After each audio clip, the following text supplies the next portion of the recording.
UGC నెట్లో అనేక తప్పులట.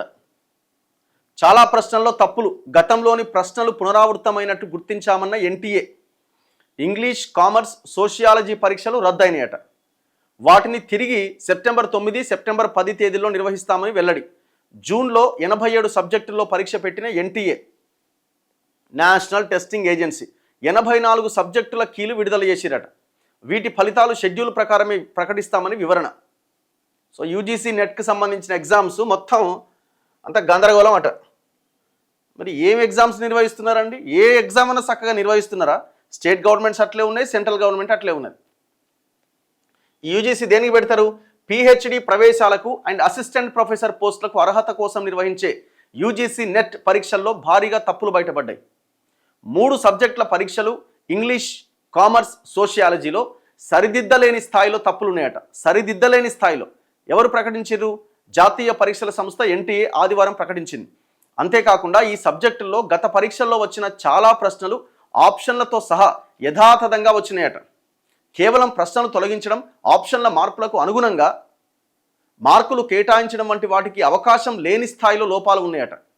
అంటే కనీసం ఇప్పుడు ఏదైనా క్వశ్చన్ వచ్చి కింద 4 ఆప్షన్స్ వచ్చినప్పుడు కొంచెం ఆప్షన్స్ అటు ఇటుగా వస్తే ఏమన్నా మార్క్స్ యాడ్ చేస్తారు.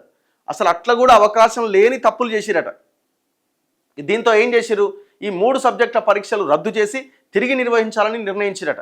సెప్టెంబర్ 9వ తేదీన ఉదయం 9 గంటల నుంచి 12 గంటల వరకు ఇంగ్లీష్ పరీక్ష, అదే రోజున మధ్యాహ్నం 3 నుంచి సాయంత్రం 6 గంటల వరకు కామర్స్ పరీక్ష, 10వ తేదీన ఉదయం 9 నుంచి 12 వరకు సోషియాలజీ పరీక్ష నిర్వహిస్తామని ప్రకటించింది. విద్యార్థులు మళ్లీ పరీక్ష ఫీజు చెల్లించాల్సిన అవసరం లేదని తెలిపింది. ఎన్టీఏ జూన్లో మొత్తం 87 సబ్జెక్టులకు యూజీసీ నెట్ పరీక్షలు నిర్వహించింది. పరీక్షల అనంతరం ప్రశ్నల్లో తప్పులు, పునరావృతాలు ఉన్నట్టుగా ఎన్టీఏకు పెద్ద సంఖ్యలో కంప్లైంట్స్ వచ్చినాయట. దీంతో ఎన్టీఏ ఒక ప్రత్యేక కమిటీ నియమించి పరిశీలన చేసింది. ఈ క్రమంలో ఇంగ్లీష్, కామర్స్, సోషియాలజీ ప్రశ్నాపత్రాల్లో సరిదిద్దలేని స్థాయిలో లోపాలు ఉన్నట్టుగా కమిటీ గుర్తించింది.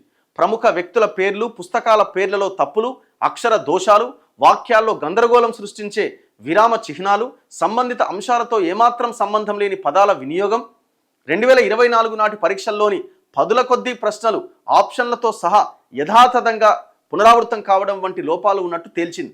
ఈ స్థాయిలో లోపాలు ఉన్న పేపర్లను పరిగణలోకి తీసుకోవడం ఏమాత్రం సరికాదన్న ఉద్దేశంతో తిరిగి మళ్లీ పరీక్షలు నిర్వహిస్తున్నట్లు ఎన్టీఏ వెల్లడించింది. మిగతా 84 సబ్జెక్టుల పరీక్షలకు సంబంధించిన జవాబు కీలను ఆదివారం విడుదల చేయబోతున్నారు. ఈ సబ్జెక్టుల ఫలితాలు షెడ్యూల్ ప్రకారమే ప్రకటిస్తారు.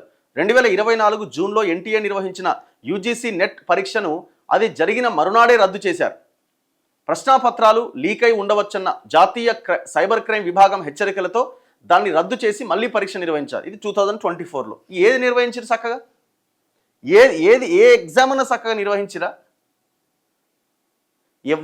ఎవడు చేస్తాడు ఇలా? మొత్తం ఇంటి దొంగలు ఉంటారు ఇలా. ఎంత ఘోరం! ఇప్పుడు మళ్ళీ ఎగ్జామ్ రాయడం అంటే ఒక స్టూడెంట్ మానసిక స్థితి మీద ఎంత ప్రభావం పడుతుంది?